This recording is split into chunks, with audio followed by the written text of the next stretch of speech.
Hello everyone, and welcome to another day in the garden. It is the morning, so things are just getting going for the day, and hopefully we have a nice little more calm and relaxed day than we did the other day.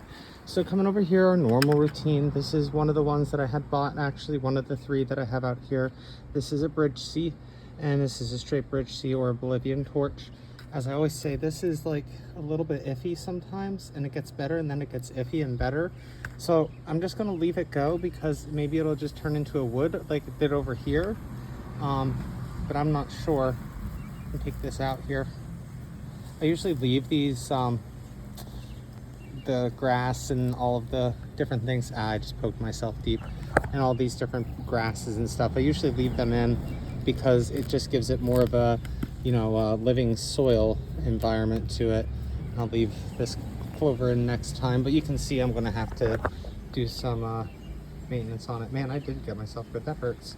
Okay, so coming over here, we've got the normal stuff. Coming over to the other one I bought. This is a TVMB or a Trike Bridge Sea Monstrose. And this one has 5 pups that have come onto it. Here's one down here. Here's the second. Here's the third. There's the fourth. And that one over there that's just grown up, that's the 5th one. So that's right there. That one is number 5. So there's 5 pups grown on there. Coming along, we have some other stuff here. We have just a bunch of ones that had grown from seed. Unless otherwise noted, the rest of these are Bridge Sea by Camorris Giants. So we have over here one that started the pup off. This one came from, I believe it was that plant that has the 3 stand there. That's 3 tall. I planted one of these upside down because I just wasn't paying attention to which side was right side up and which side was upside down. So you can see this one's actually grown up from the soil, under the soil and on up. And you can see it's got about as much height as that one does. Coming over here again, as I said, this is the pup for this one. It looks pretty good. Next one over we've got here. This one has a pup on it too. You can see right here, when this first was out, I had showed you guys this, and it was yellow, and it looked like it wasn't gonna make it, but this pup turned around and did well. Coming over here, we have one that bifurcated at birth. This one just, I don't know, it kind of looks cool. I can't wait for this one to turn into a big stand and pup everywhere. I think this one's gonna be one of the really cool looking ones that I have, because from birth, it's already bifurcated. I think I showed some of these. If not, still doing well. Not really much change on these. These little ones in here, yes, there's a spider web, but the spiders keep away all the other bugs and stuff, so I let spiders go. They tend to be pretty good. No problems in there. We have another one back here, another plant. All of these different cacti are there. I'm gonna, as I said before, probably cut this one here and here, and then take this and make it a top, and take this and make it pups, and then root this spot here. That way I can make fatter clones of this instead of it being skinny like that. But British sea, as you see, tend to stay skinny as opposed to getting super fat. But this one has Pachoni in it through the Camorris Giant, and that's why you'll see it doesn't always get as skinny as a real true bridge would, or quite as fat as a real true patch would, because this is a hybrid between the two of them. So coming over here, this one's pretty cool. Got a bunch of pups on it. This is actually in probably about a half gallon of soil that's in a gallon milk jug, so that's pretty cool. This one here that I had said, this is in a 1 gallon ice cream pail, so I just use whatever I have. This one's pretty cool. I like this one. It got fat, got a little bit skinny, but it got fatter again, so it seems like it's doing pretty well. It's got some blemishes on it, but if this one, I guess I could see myself entering something like this into a fair where it didn't really matter if I won or lost. But I've got some other ones that are pretty good. This one over here is one that I really like a lot, even though I thought it was going to turn to crap. So this one has a bunch of pups. I'd actually moved this and brought it back. So you can see the pups are coming along there. I know it's hard to see. I know it's a little bit out of focus, but there's the pups that are there. There's 7 pups down there. Then we have 2 more up here. These ones came first. So you see I've got a pretty good stand going on. These will pop up and get them taller, and then this one will do its same thing and have a big stand going on. We have this one here, which is the mother plant to a bunch of these ones that are here that are cuttings. So you can see that there is some major sunburn going on, just like all these other ones, because I never used any type of a shade cloth when I first introduced them, and I didn't introduce them into the sun and then bring them in and take them out and then bring them in. I just shoved them out and that was it. So anyway, this one's pretty cool too. Unfortunately, it got skinny just like all the other ones. So the plan is to chop it here, and then take this middle section here and root it kind of like these ones here. As you can see, the ones that just kind of like are slopped into the ground like that, and then take the top section and root it again, kind of like I had done here, except for, you know, not a crappy one that actually works. So you can see how the patch has started to take over, the Pachoni genetics has started to take over the genetics there and make it grow bigger as it's in a bigger pot now. I transplanted this one last season. As you can see, there also is a pup on this one too.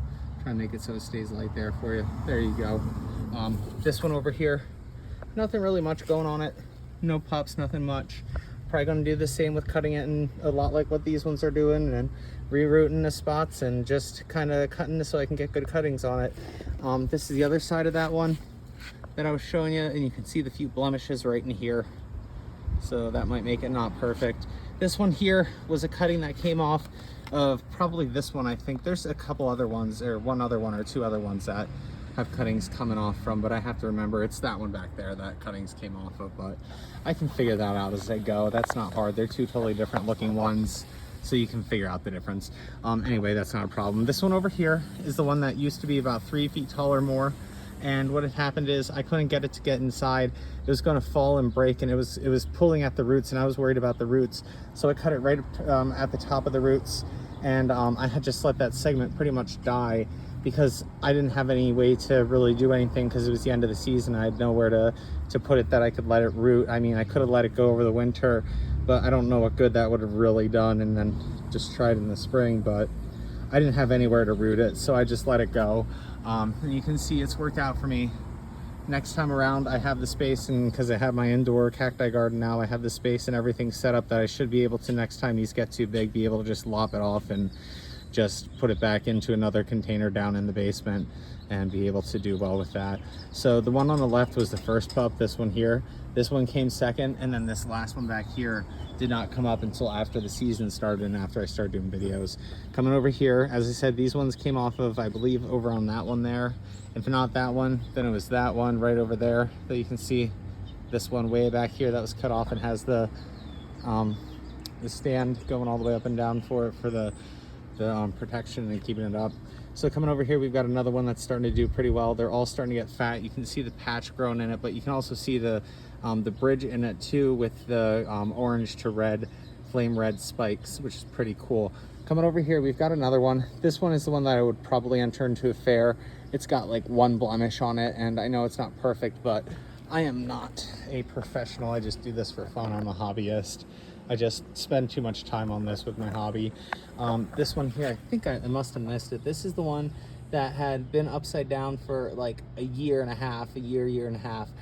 It was over a year, and it was just plumped into the soil upside down. It didn't root or anything. I pulled it out once and nothing was going on. I'm like, I'll just try it. It might go bad soon, but hey, why not? So eventually, about 6 months later, right here in the spring, it started to pup off, and the pup is doing pretty well. So these ones, as I said, are just doing a normal thing. I think one of these back here is getting some more pups on it, but I can't tell because I can't quite see it. I need to go ahead and move my garden around a little bit so you can see it. This one right here has 4 pups growing right there, as you can see. So that's getting pretty cool. They're getting big. This one here is the third one that I had purchased. This is straight bridge sea, otherwise known as Bolivian torch. So that one's pretty cool. You can see it has flame orange to flame red spikes and needles when you get into the newer part and you get into the parts that haven't been bleached by the sun. And you can see it especially down with this one here, if I can get a good spot. Okay, so the final one here that I'm gonna go over is the normal one as always. There's one there, one pup there, one pup there, one pup there, and that pup is coming back to life. So anyway, guys, I want to appreciate everything you do, and so I do. I appreciate you guys being here with me all the time and checking day to day what's going on. So thank you very much, and you guys have a great day.